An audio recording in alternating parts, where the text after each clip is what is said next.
All right. Well, welcome back to Always on the Hunt. Today's guest has built a career by seeing the AV and consumer electronics industry from almost every possible angle. From retail leadership at Buy and Magnolia to executive roles at AudioQuest and Harman, Shaun Schuetz has led business across residential, commercial, retail, distribution, and global markets. He's managed hundreds of millions of dollars in business, lived and worked in Taiwan, built go-to-market strategies around the world, and helped organizations grow through disciplined execution. What fascinates me about Shaun isn't just the companies he's worked for, it's that he's succeeded in so many different environments, different products, different channels, different cultures, yet the principles behind how he approaches business have remained remarkably consistent. Today, we're going to explore how executives think differently, what it really takes to scale organizations, lessons learned from living overseas, and why success isn't about the market you're in, it's about the systems you build. So with all that being said, Shaun, welcome to Always on the Hunt.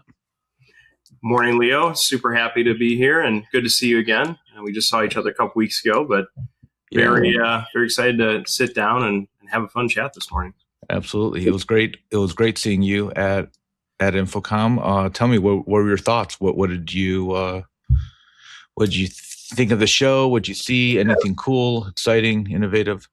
Yeah, I think what I love about shows like Infocom is it's good to see everybody, right? And there's so much energy amongst the conversations, the random run-ins, people you haven't seen in a while that you can't really get through a digital platform.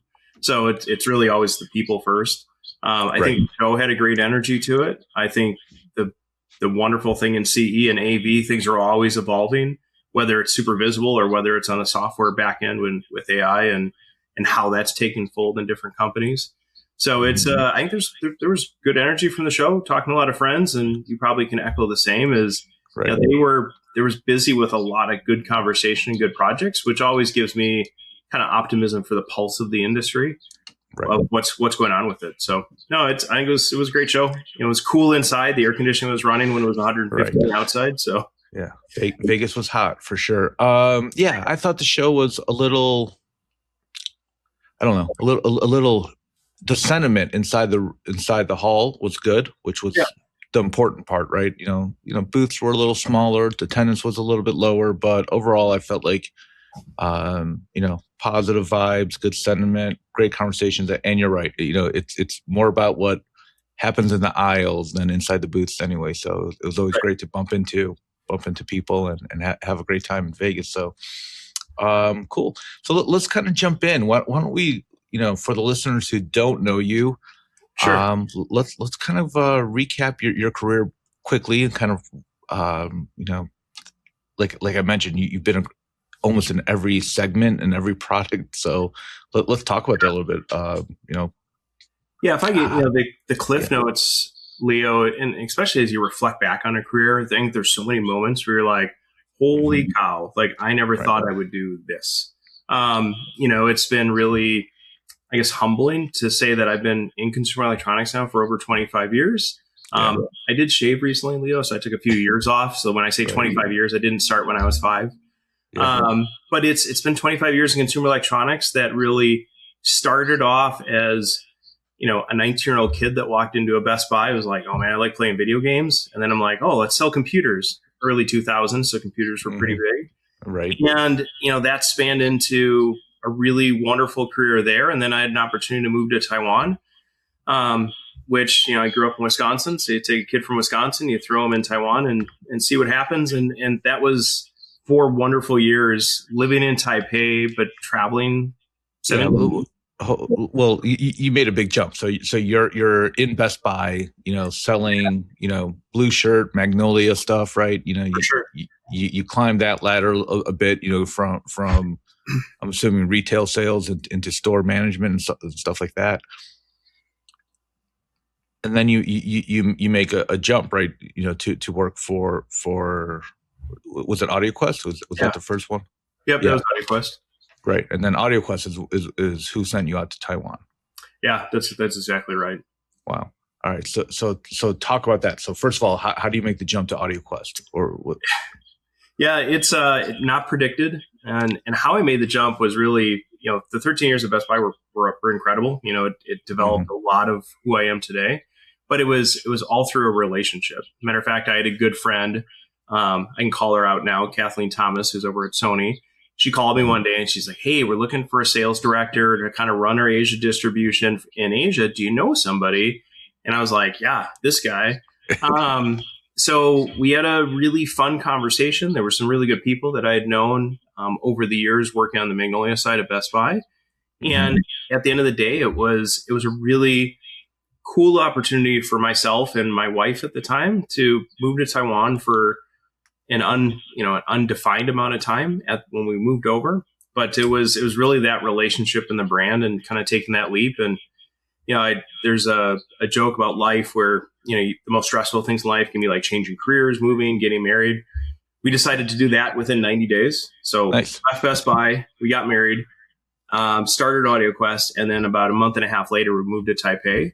And it was an incredible journey once we moved into Asia, and we're traveling around all the countries in Asia.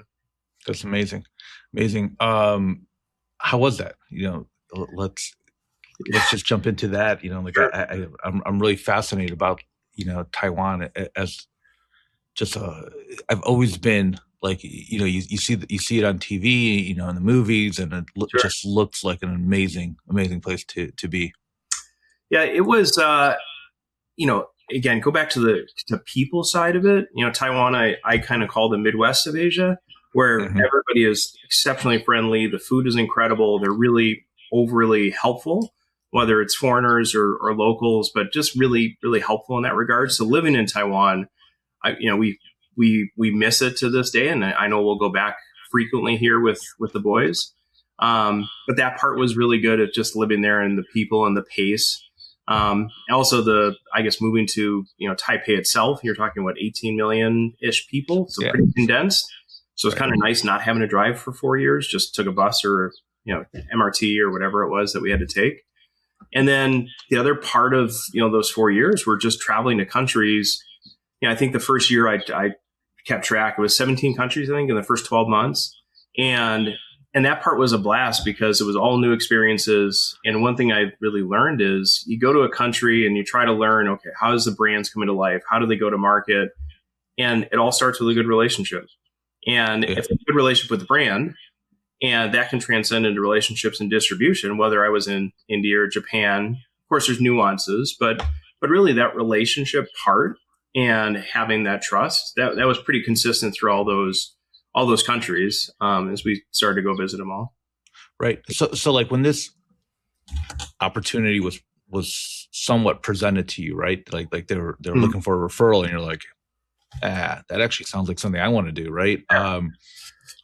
What about it? Did you already did you study that part of the world? Did you know the cultures? Did you know the business? Or were you just like, hey, I'm just up for an adventure? Yeah, I'd always wanted to, China growth in general was on the radar. Let's call it early mid 2000s. Hmm. I'd done some work when Best Buy expanded in China. They had teams that were here that I'd spent some time with. And I was always fascinated in trying to learn things outside of the US. Yeah. And let's face it, I mean, there's a lot that goes on in our industry in Japan and China and all the other kind of countries I was mentioning. So when the opportunity came up, it was kind of like, why not take it? And why not take a leap of this opportunity?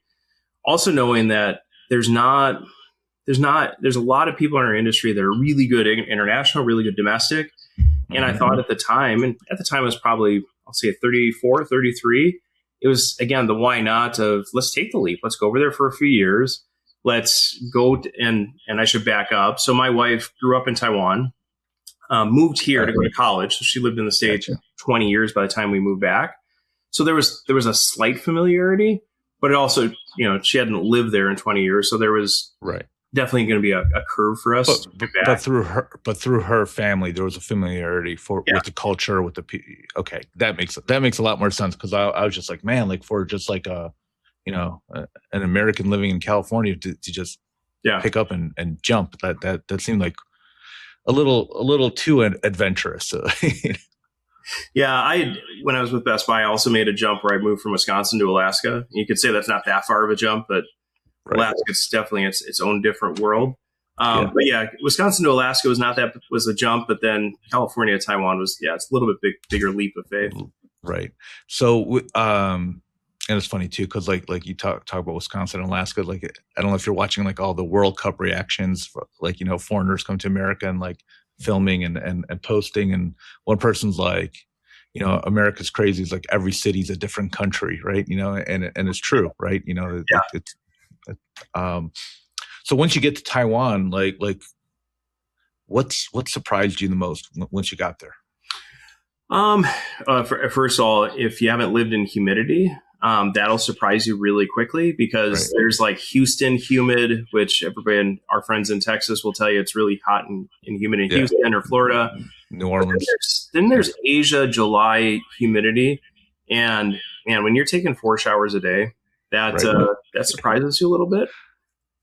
To your point about like the other motivations, I studied Chinese. I'll say basic conversational Chinese for 2 years in like night school. And the part that surprised me was, and a positive is like, I could practice it every single day. I was horrible at it, especially just getting through it. But when I was talking about the Taiwanese people, like they were very, very humble and nice to be able to like let me struggle through when I'm trying to order a coffee or trying to order food. But it was really, it wasn't shocking, but it was a pleasant surprise, I guess. Nice. Let's talk about business though. Like here comes an American into Taiwan, and you're in this leadership role. How's business? The culture, the way of leadership. Like, how's that different there than it is here, and how did you adapt to that? Well, I think first of all, it's taking the approach that we don't know everything. So me going over there, I had a passion for AudioQuest and just our industry in general. So I was curious. But one thing I did when I went to every country is my mindset was to be a student. Some people might go in, to your point, they're in a leadership role. They're like, I know what needs to be done. We're going to go make decisions. And every country, I mentioned like nuances, Japan having, the business meeting, uniquenesses that they'll have versus Australia, polarizing differences. But go back to what I mentioned earlier about just being a student is my first goal with it was to just listen and learn and have them teach me how they do their business in the country. And that helped me a lot to understand how I would craft a strategy in each country and maybe adopt what I wanted to accomplish, because I knew I couldn't walk in there and just be like, hey, this is what we want to do. So by taking that approach, it made that business in every country and all the uniquenesses in it just easier to accomplish things. Okay. So you sat back, you listened, you learned, you were a student, obviously adapting and stuff like that. Spent 4 years there, you come back. How did that time period change the way now that you're a leader in the United States? Yeah, that's good tee up, Leo. That's a great question. I think it takes away the U.S. centric of, hey, this is how we do business in the U.S. and we're really unique. And we are. And there are a lot of uniquenesses in every state, like when you're talking about the World Cup comments, right? But the one thing that I really learned is that from a global perspective, there's more similarities than differences when it came to how the products are brought to life. The other part that I realized too is there's some really good dealers that bring things to life. It could be a showroom. It could be a unique idea of how they connect with their customers. And those stories don't get told as much outside of the US or brought back to the US as like, hey, look at this. I'm picking on Australia. Look at this dealer in Australia that's a custom integrator that built this new showroom. They're driving, XYZ amount of traffic into their store. They have this many more projects booked out. Well, that story and maybe some of the building blocks of what they did to build their business could really benefit, say, the U.S. dealers. So one thing I took back is how do I bring all these, go to every country. There might be 5 to 10 dealers I could say that they're really good at this. And one thing I brought back is how do we take those stories of those dealers, their successes, bring it back to the U.S. just to give the dealers the different perspective of different ideas of how they can continue to kind of adapt and improve. Sure. Look, best practices are best practices, right? And a lot of times we just hear the local ones, now you're bringing global ones. What do you think that some of these countries do better than we do in America? And what do you think we in America do better than them? Wow. It's a very layered question, meaning I think it depends on the channel. I'll use headphones, right? So the headphone market in Japan and China is bonkers in terms of revenue, but a lot of that is driven because there's a lot of public transportation. Right. Outside of Boston or Chicago or maybe DC, there's not a ton of public transport where people live here and consume their audio here. Right. So that's a difference, and necessarily we can learn it. But the other one is, I think it's just sometimes the ability to test and fail or test and succeed. Some countries are just faster with that. And I don't think it's country specific, Leo. I think it's just more dealer specific. And I'll say we have dealers here for that too, that some will test and fail really quickly and adapt and move on. Others kind of hang on to old practices or old procedures or just old habits. I think if I think about it, there are some dealers that are starting to unlock of how to get into the younger generation. And it could be, Japan hasn't unlocked this, but there are some dealers where they really lean in heavy to a younger generation with headphones. And then they have spaces that as the youth are coming in to kind of experience their headphones, they have other, I'll call it hi-fi or traditional audio areas with it that are at least trying to expose it to it. And that's an unlock that I don't think anybody's figured out, but the experimentation around it, I think, is really good. I also think there's some retailers in Europe that are also doing a lot of good experimenting around how do you somebody through kind of their upgrades, so to speak, as they want better, more premium stuff, from headphones to hi-fi at home, et cetera. What about like B2B business relationships, like between, manufacturers and dealers and distributors? Like, what differences did you notice there that you thought, like, man, like I wish we did that here more? Yeah, it's in the US. The US is still one of the most complex markets when it comes to, especially like integration space. And a lot of that just comes to how we construct and the different types of construction and installation processes we have. I think best practices, Australia is probably the closest to the US to pull best practices from. But I wouldn't say that there's learnings back and forth. I think the common element is the things that are done well is there's a lot focused on relationship. There's a lot focused on, I'll say the coffee before the meeting, or just spending the time together with the projects and the stories. And then how do you tell the stories of the projects upon completion? Where, again, I look in the US, going back to Infocom, between Infocom or the buying groups, of the Pro Sources and HCSAs of the world, I think that's where you look at that relationship culture, that there's a lot of that fostered there. It's just how do you take that and either accelerate it or continue to grow it and tell the story better. Got it.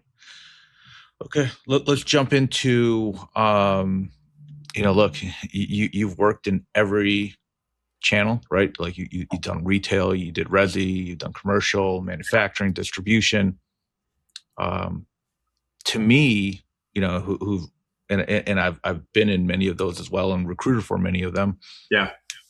I feel like they're different industries that are just, with slight overlaps. Like, how do you see it? Like, do you feel like they're completely different businesses, or do you feel like there's a lot of overlap and integration between, pardon the pun, between the two, or all of them? It was a good pun though. Yeah, thank you. I agree with you. Infocom that we were just recently at, I think, is a good example where, if you're in resi and you're 100% in resi, you might think, oh, it's super easy, I'm going to cross over to commercial. Because it's speakers, it's conference rooms, it's microphones, sound balancing, et cetera, et cetera. But the reality is it's a different language. It's a different bid process. it's also a lot of different skill sets, I think, that apply into it. Where if I think about the sports world, and I'm going to try to come up with a good analogy here in a second, but it's close, right? Like Right. it's kind of like college football to NFL. There's some nuance difference, language difference, but speed is different. It's a similar sport, but it's still not the same sport. Maybe it's rugby to football. Maybe that's a better one. That's a good one. That's a good one. I think so. Yeah. But it's also, if you look at from the manufacturing side, one thing that I've always pontificated about or look at with the channels is you have some companies that have sales directors that might have all these different types of dealers, right? I've got commercial guys, I've got resi guys, I've got hi-fi only guys that specialize in high end. I've got, mass market regional retailers that are out there.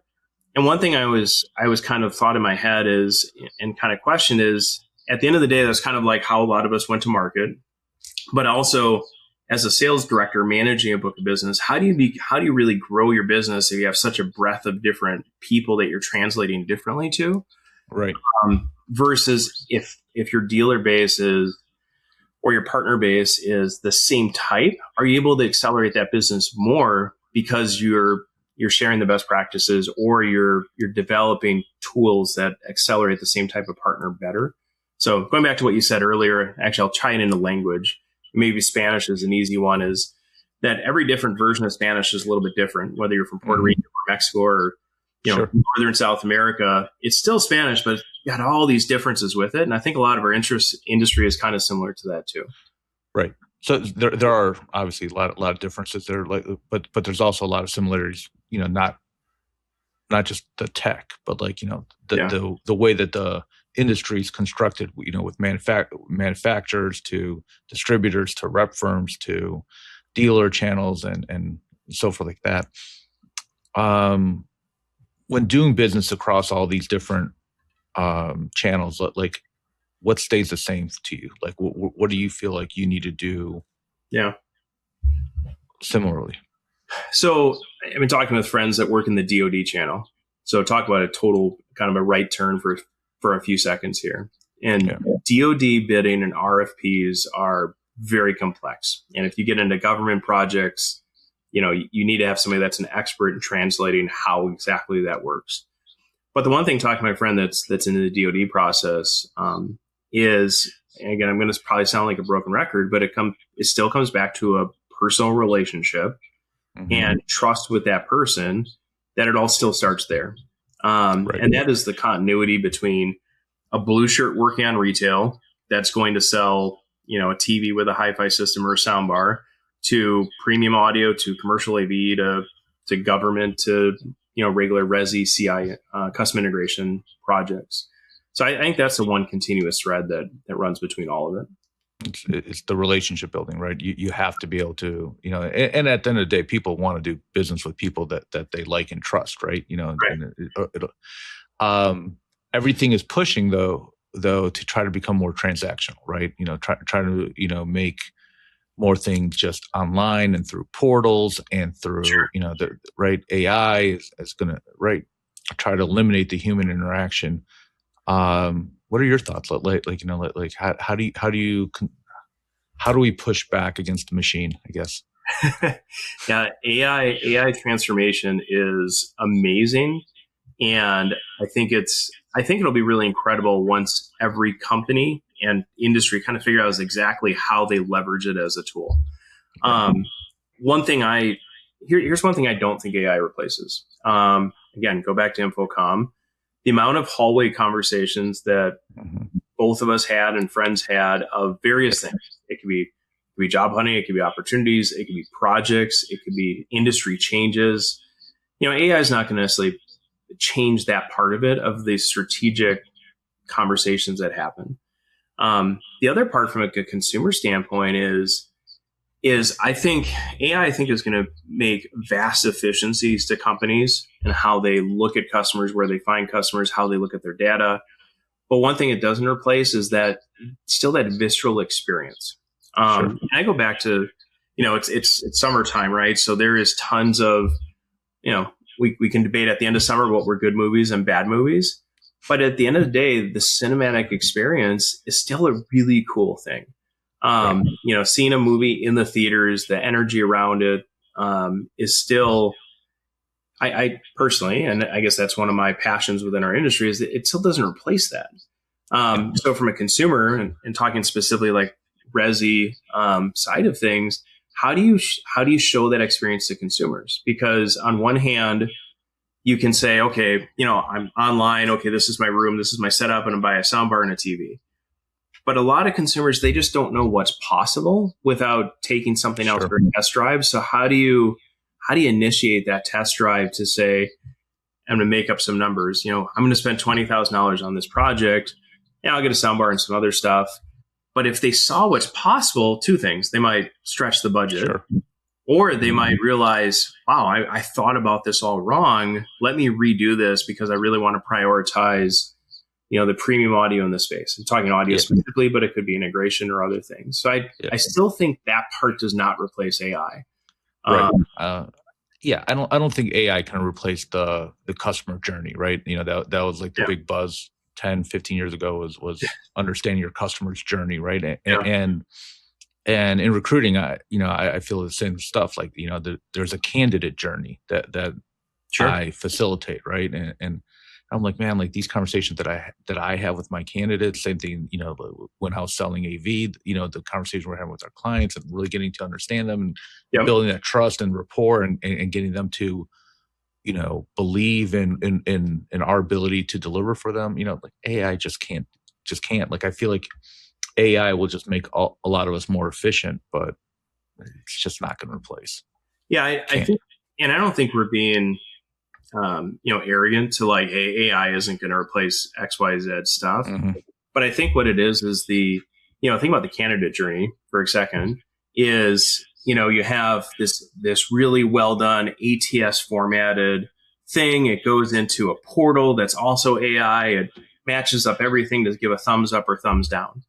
Well, there's a lot of loss in translation with that, where I think through conversations with a lot of companies recently, and you probably have seen it too, is you're starting to see the human element come back in to say, hey, this only gets us so far, but we got to introduce a human element of a relationship to say, is this person humble? Is this the right personality? Is this the right fit? And I think they're realizing that they're losing really good candidates through the AI portion, that it can be a tool, but not the tool, if that makes sense. Yeah. And look, even looking at resumes, right? Like HR spends about 6 seconds on your resume, right? And this is where I not to self-promote, but this is where I feel like I come in, is like I bring my expertise into this, right? And like I feel like I got to be like, hey, you missed this resume. This is why you need to talk to this person. Right. This is why you need to talk to, and AI, and sometimes, talent acquisition just goes too quick. And the same thing, relating back to, trying to make purchasing so frictionless, and removing the human element. Like I disagree with it. Like I don't want to go into a portal. Like, I want to talk to somebody. I want to have a conversation. I want that human experience shared with during the process and during the journey. Let's kind of, I want to kind of tap into your brain, because like, look, you've been an executive leader, sales leader in all of these types of different organizations, and as we talked about, they're all different, but sometimes they have similarities and whatever. Yeah. When you walk into a new organization, you got your title, you got your mandate, you got all these, goals and 30, 60, 90, 1 year plans and stuff like that. What's the first thing you're doing? What's the first thing you're evaluating? Like how do you put your plan together? Yeah, that's something I think about a lot, just in different evolutions of stuff I've gone through, and I think one thing that I always start with is, your line level field people are usually some of your best resources. Mm-hmm. And it's go back to what I talked about in the countries of just kind of being a student, is no matter your title, you could be VP, president, CEO, but to be able to step down for your first 30 days and be able to just get to know the team, what are the things that really, help you do your job, and what are the biggest things that get in the way? What are your things you wish you had to be as successful as possible? And there's always a grain of salt in kind of everything you learn. But I also think you tend to see what common threads are out there. Like, what is the biggest pain point for the person that's in Chicago that is a pretty good salesperson, but they let you know what really helps them do their job and what doesn't. Mm-hmm. So I think it's being the student. And then the other part, I was talking to a friend at, I'll say, a large organization recently. And, one thing we were talking about is just, I'll call it customer obsession. And mm-hmm. And this will be a blanketed statement, but I don't know if enough leaders take a time to spend time with the people that sell their products. And what I mean by that, not the owners, not the decision makers, but that use Best Buy, the blue shirt that talks to a customer about their product.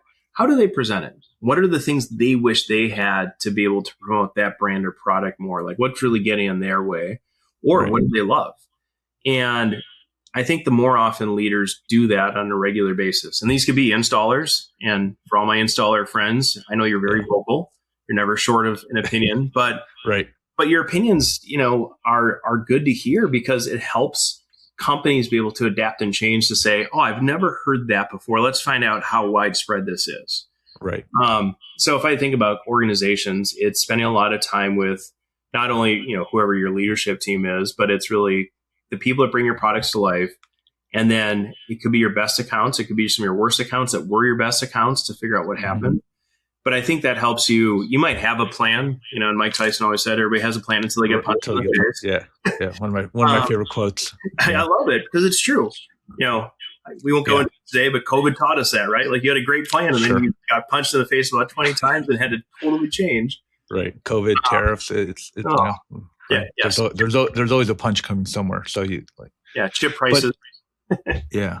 So, and it's interesting. You mentioned, getting that feedback from the field, right? I think of McDonald's, right? Like one of the reasons why it scaled to the level that it did was because, Ray Kroc was going around and getting feedback from all the franchisees, and then the one franchisee with the headsets, and they're like, oh wow, this, revolutionary. But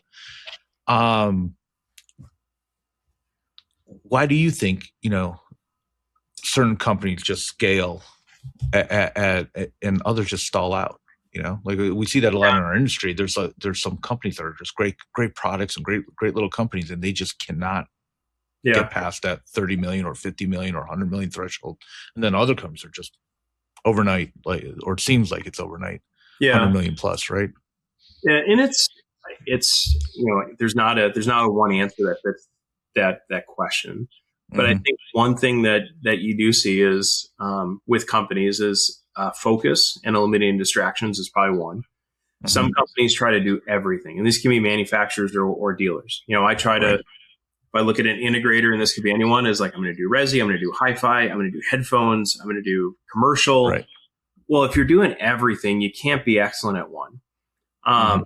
So I think it's, and you also see that with manufacturers, and they focus on channels or brands, that it's really, really hard to execute a lot at once. So I think it's focus, and where do you remove the distractions is probably one that can help accelerate growth. The other part is, foundationally, do you have the right people in place? So for example, pick on commercial again. I really want to go after commercial AV. Well, do you have a real champion in place that can lead kind of that, or are they doing it part-time? Right. Good example, and I won't name names, but there was a friend I was talking to, and they're building out a builder division. And I asked, how's it going so far? And they're like, well, it's not going very good. And I was like, okay, well, why? And they're like, well, because I do it part-time, plus try to lead the entire North America sales team. And my comment was, well, of course it's not going to ever, you're only giving it 10% attention, so it's probably giving you 10% of results. Right. Where if you found somebody that knew that channel, knew how to build it, knew how to spend 100% of time, and they had a little bit of leash to obviously go after it, now what's really possible with it? Yeah. So I think that having the right people in place, so that foundation to really help accelerate, I think that helps a lot. Yeah, that's my answer. When people ask me, like for me, it's always like, do you have the right people? Because a lot of companies have process, a lot of companies have products, but if you don't have the right people, And with that, first of all, not just the experience and knowledge, but also that ability, right? Just to execute. And I think that really separates a lot of executives is, how do you lead? What's your style? And how do you actually execute and grow? What, not to share all your secrets of your success, but what do you think your philosophy is? Like what's helped you be able to, grow and scale at so many different, and again, that's the amazing part about your background is that you've been able to do it in so many different Yeah. channels and retail, resi, commercial. Like how do you keep doing it? Like what are you repeating that works? Yeah. I'll go back to a lot of what we're talking about is people. I by no means am the smartest person in the room. Mhm. But I want to make sure that whoever's on my team, that they are incredible at what they do. And my goal is what can I do to accelerate them, give them everything they need to do to be better than me. And that's something that I had to learn along the way, that it's not about me. It's just, how do I accelerate the people around me? And then just kind of coin a phrase, like let them amaze me with their results. How do I Right. support them? How do I hold them accountable? But at the end of the day, how do I surround myself with those kind of people? Yeah. And the other part is there isn't one recipe that's fitted. You have to be, it sounds kind of a bit corny, but you have to be adaptable and just continuously know that what you knew yesterday might not be true today, but Sure. what you learned yesterday might help you apply today. Right. So I think it's that continuous adaptability that's allowed me to just understand that I can go with kind of where the industry or where things we're going, Yeah. kind of with it. Right. No, you just reminded me of one of my favorite quotes where it says that you can never learn what you already know, right? So like if you go in as a know-it-all, you're not Yeah. going to learn anything new and you're not going to adapt. So that's good. But you're also like a very, your leadership style, I think, is very down to earth, right? Here you are, we're on a podcast. You're wearing your Milwaukee Brewers hat. We got the Star Wars stuff behind you. Like, you're not afraid to show your personality and be yourself. Like, you're not this rigid corporate, me first executive either. Yeah. Well, I think, again, I was joking with a friend the other day, as the salesperson in us, we're chameleons, right? We adapt to our environment where we're at. If I'm in Japan, you bet your bottom I am dressed appropriately for Japan. Right. There's no baseball caps unless we're going to a good baseball game. But Right. but also, one thing I think COVID taught us a lot is the humanizing empathy side of it, from Mhm. leadership of large companies down to small companies, is that it's okay to let people into what you're passionate about. Right. So like my backdrop, I've used this, I've modified it. I've got some paint that I want to put on the back to make it stand out a little bit more. But it's a fun piece, and Right. That's my awesome. my boys' names are Sky and Solo, so I'll let the audience connect the dots there. But it's it makes it for a bit fun. Nice. Yes, the Brewers are doing well, so that was, could I show up in a suit today? Absolutely. Is there a time and place? 1,000%. But Right. you and I, if we were sitting in a coffee shop having this conversation, we'd be dressed the same way we are right now. So yeah. And and that's what I loved about COVID, actually, was that like we would get on all these Zoom and Teams calls, and everyone's just not taking themselves that seriously. Everyone's dressed in like t-shirts and not fully made up and like I always I've never been into celebrity culture. Like, to me, like, especially like when I was doing all the high-end home theaters and doing a lot of athletes and I was just never excited that to meet these celebrities, because like to me they're just people that happen to have a talent that they get paid a lot of money for, but like they're just people, right? And then executives, same thing. Like in recruiting, it could be intimidating when you're sitting here talking to a CEO of a large corporation, whatever, and it just never phases me, because like, again, to me they're always just people. And then I always used to laugh. Like, I'd walk into somebody's office to sell them like their smart home system, right? And they're in the corner office, with their power suit on and sitting behind their desk, and they're all intimidating. And then you go to do the walkthrough at their house, and then their little 5'2" wife is like bossing them around and yelling at them and then you just see that they're just, they're just another guy just like me and you, right? So it's, 1,000%. As I have one of the kids running down the stairs in his pajamas right now. Right. No, it's you think about talking about like what's possible a bit. And I was reading a book recently, and there was a quote that I thought was just interesting to share on this topic of just sometimes we only know what we know. And it was about a consultant, I'll say it was a real story, but the story goes, walks in, he was basically going to consult for a bank, and the president of the bank was like, hey, listen, I've had 22% compounded growth the last 3 years. What exactly or value are you going to add? I'm kicking ass and taking names. What do you got? And the simple answer the person had was, how do you know it should have been 35%? And that one question. So you talk about it as a leader, like I think sometimes as a leader, it's not about what we know. It's about asking the right questions for the team of things we might not be looking at, and that quote is staying pretty fresh with me, because I think it's sometimes we forget to ask, okay, what questions aren't we asking? So like earlier, you asked about growth for companies. I think sometimes it's the tough questions or the questions that they might not be asking of, okay, what's stopping us to get to $100 million from 50? What truly is getting in the way? And then are they taking that time to really look at their business or their team, et cetera, just to make the changes to get there?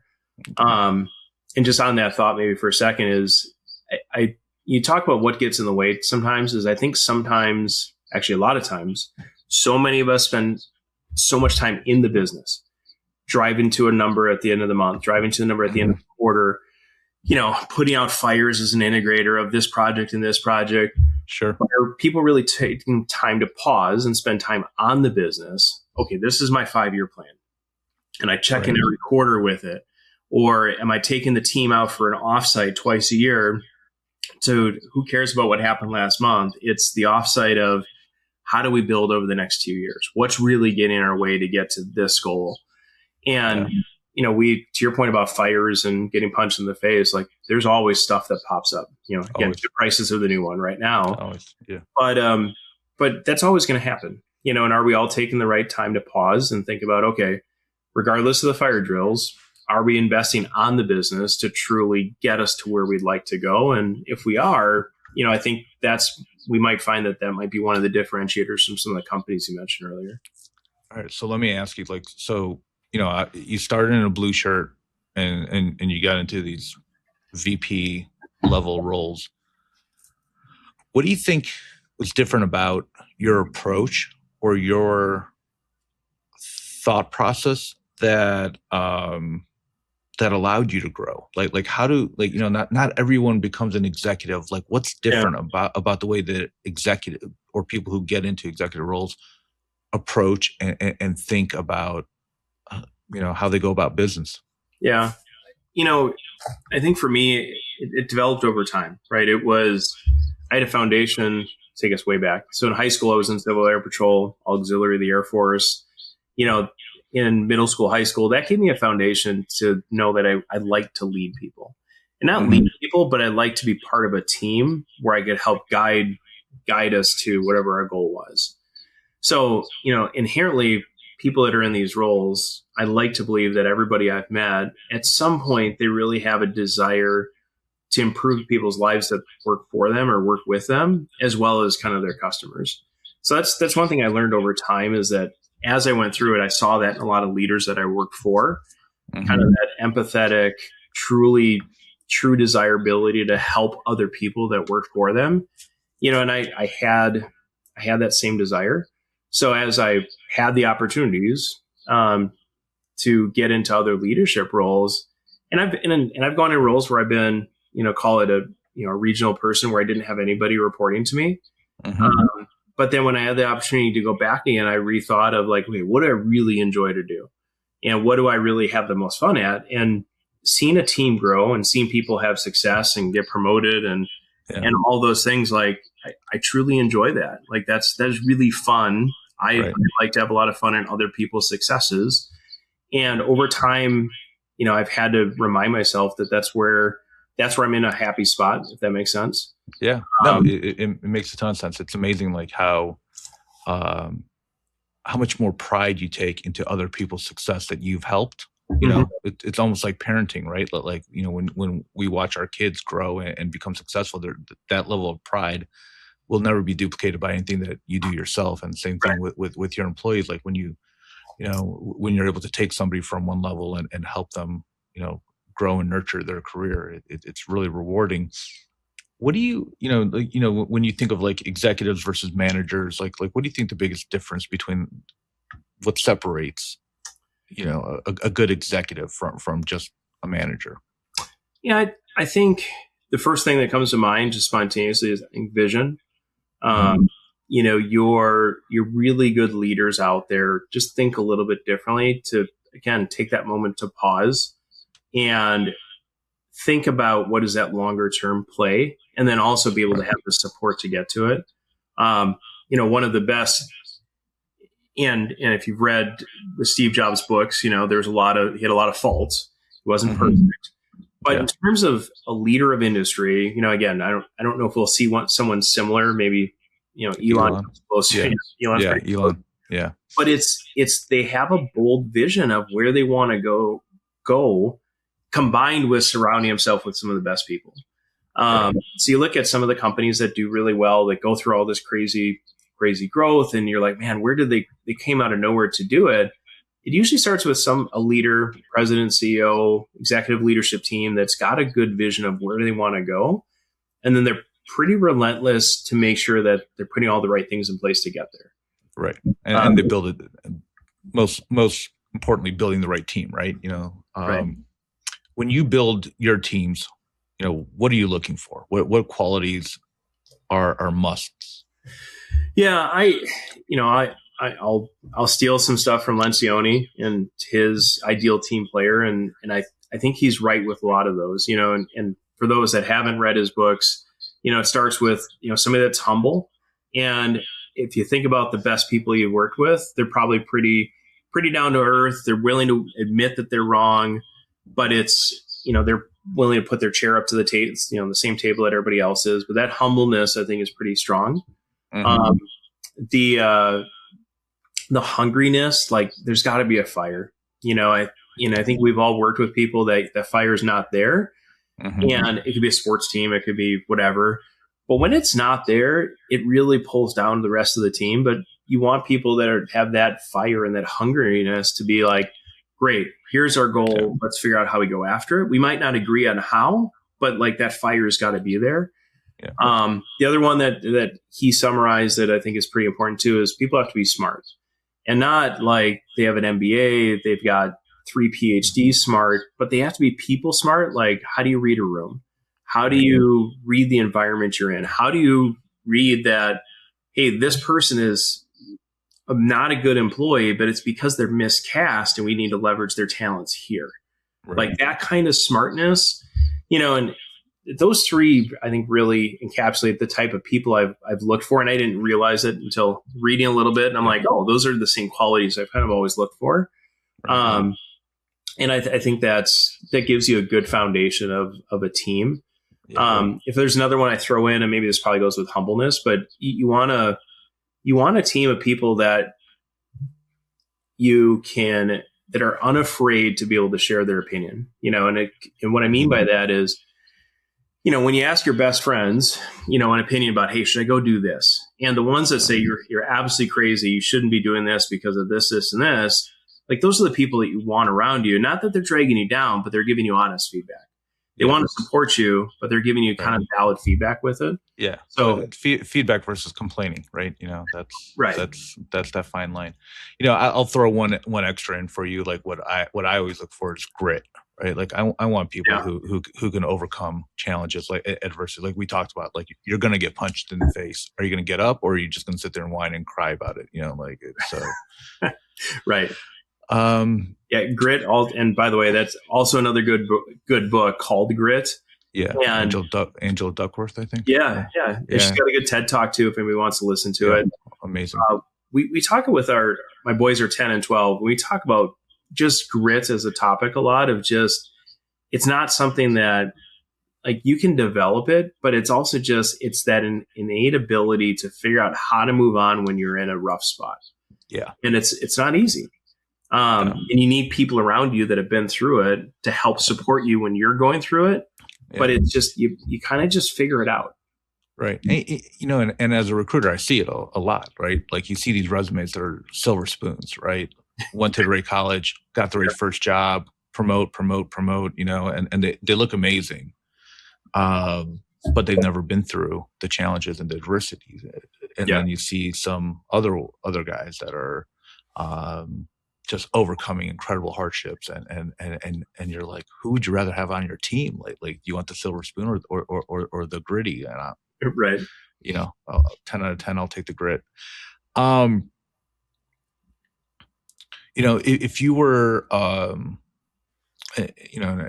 as we wrap up, when we look back over your career, and obviously nobody's perfect, there's some mistakes made, there's lessons learned,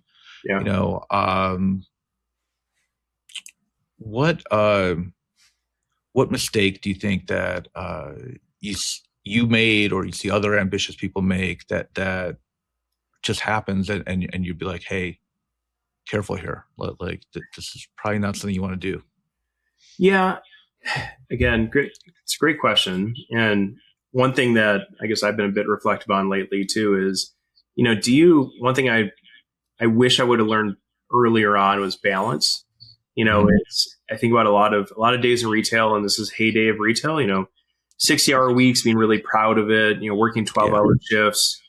There was no balance, right. and sometimes in our culture, and this could be executives down, there's the bragging right of the amount of work people put in for it, when I don't know if that's a badge of honor, because, for me, I with the boys and our family, like the balance of being active in their sporting event, active in other things, I think that's just as important, versus everything else. So that balance, I wish I would have learned, maybe earlier on with it. Well, I think you're hitting the right time, right? Because like your boys are, they're at that age where it's going to start little league and middle school and high school sports. And I will tell you something that I'm very proud of, like between my three kids who all played sports since they were 4 years old, I think I missed a total, I could count the number of games I missed total on both hands, right? Like 5 to 10 years. Like I would just leave work at 4, go make the game. It just probably cost me a lot of money but it's okay. The memories and being there is way more important. And Leo, if I could too, I would say, we're talking about a lot of things that I've done. It hasn't been 100% like, accelerated up either, right? There's been bumps, there's been challenges, there's been, to your point, that grittiness that I had to develop. I think one thing, I don't know where I was reading this, but it was just about salespeople in general, that you have to have that hard shell, right? Of adaptability to be like, yeah, okay, you said no 20 times, but it really means not yet. I'm going to come back to you in a month. Correct. That working in retail developed that shell that over time, that as I had failures, you have bad sales months, you have a demotion because of performance, which happened a long time ago. But, you learn through those. Right. You learn through those because they make you better. Or those tough conversations from a boss that you really look up to when they're telling you you're not paying attention to a certain part of your business or your personality, that you either have two choices. You either can like internalize it and get down on yourself, or you can be like, okay, that sucks to hear it, but let's go figure it out. I want to get better and I want to be able to improve. How do I do it? And you asked me, that grittiness, but that attitude of no matter what level I was at, being able to try to accept the feedback. You might not like it, right? It's going to be an ego hit. It's going to kind of suck to hear it. But if you take it to heart in a way that, okay, how do I take this and improve myself and continuously make myself better?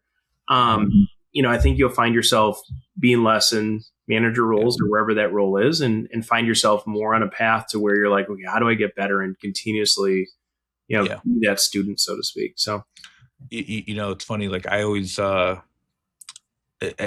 I, work with candidates and help them become better at interviewing.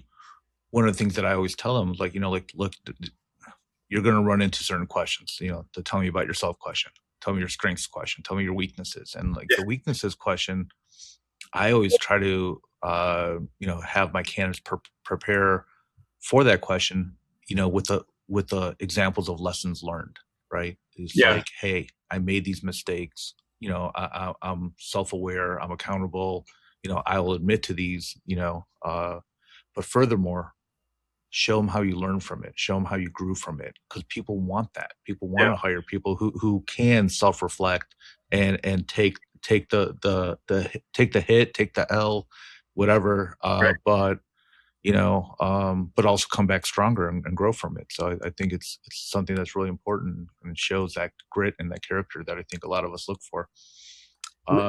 Leo, speaking of that weaknesses question, did you see the video of the guy that interviewed, and he asked that question, and he posted himself of how he answered that? Which one? I've seen a lot of funny ones about the weaknesses question. Yeah. So this one resonated with me maybe like a month ago. It was hilarious, real. This guy's like, man, I just blew my interview. He's like, it was going really great, and then it came to like, what's your biggest weakness? And I had a brain fart. Like I couldn't think of anything, and all I said was Oreos. And I'm like, my biggest weakness is Oreos. And you give me a bag of those, a couple of those, they're gone. And I'm sitting here watching it, and I'm like, this guy's like beating himself up because of that. And part of me is like, I love it. Yeah. Humility. The guy shows humility, and there's not a person in that room that's like, he's right. He's right. Oreos. Oreos are definitely mine too. But no, I saw a similar one with chocolate covered strawberries. Right? Yeah. Right. What's your weakness? Chocolate covered strawberries. Right. Yeah. The honesty right there. I love it. Yeah, honesty, humor, personality, it's all good. Nobody really wants to hear, that you procrastinate or you struggle with time management, and definitely not the humble brag. Like sometimes I just care too much and I work too hard. Okay, tell me what you're really weak at. Wake up at 6 a.m. to work out. I'm not consistent with it. Okay. Yeah. Honesty, there you go. All right. Well, let's wrap up. One of my favorite questions to ask is, like if you're talking to somebody breaking into an industry or feels a little stuck or wants to grow, wants to achieve, similar type of successful path in their careers you have, what piece of advice would you give them? Wow. That's, again, I'll say great question, but it's, be curious, ask a lot of questions. I think about early on in my career, that was what I did with a lot of my leaders is I picked their brain about a lot of things. And as you're curious, so be curious, but also really be observant. Like if you want to be able, so you're working for a company and, you want to be the owner of that company, watch what they do, watch what you like, what you don't like, try to adapt that into your own personality. But that curiosity and that question asking and engaging in those conversations, I think are paramount. And I would never be afraid to ask, I'll call it a leader, right? To our point earlier, titles are only the title. But I think you'd be surprised the amount of people you might talk to say, hey, can I catch up with you? Can I pick your brain for 10 minutes? Good leaders would say, yeah, I got time. Like, give me a call. Like, let's chat. And I've been lucky enough to say, like, in my later parts of the career now, that it's been cool to talk to an 18-year-old salesperson. And they're like, hey, can I ask you a few questions? And they are just amazed to be like, when I'm like, yeah, absolutely, fire away. They're amazed to be like, oh, do you have time? I'm like, absolutely, I have time. Like taking that time to ask the question first. I joke with the boys a lot. I'm like, you don't ask, you don't get. So go ask your coach about this. Worst case is they say no. Best case, like, hey, that's an awesome question. Thanks for asking. Like, let's go have a chat about whatever's on your mind. So be curious, ask questions. And it's great advice. It's great advice. And by the way, it's the advice I gave my kids when they were in school. I'm like, stop worrying about the grades. Just be curious about the subject that you're learning. Just dive into it. And learn for the sake of learning. The grade will come. And same thing, I think, with careers. Like, if you're really curious about how to get there, or how the company works, how it functions, what you could be doing better, it'll naturally come that way. Awesome. Well, look, man, I really appreciate the time. Enjoyed the conversation. It was awesome. Good luck to your brewers the rest of the summer. Yeah, they're doing well. I don't want to jinx anything, but I thought I'd bring a little bit of love here. So yeah, well, and it's no, Leo, it's great to catch up with you.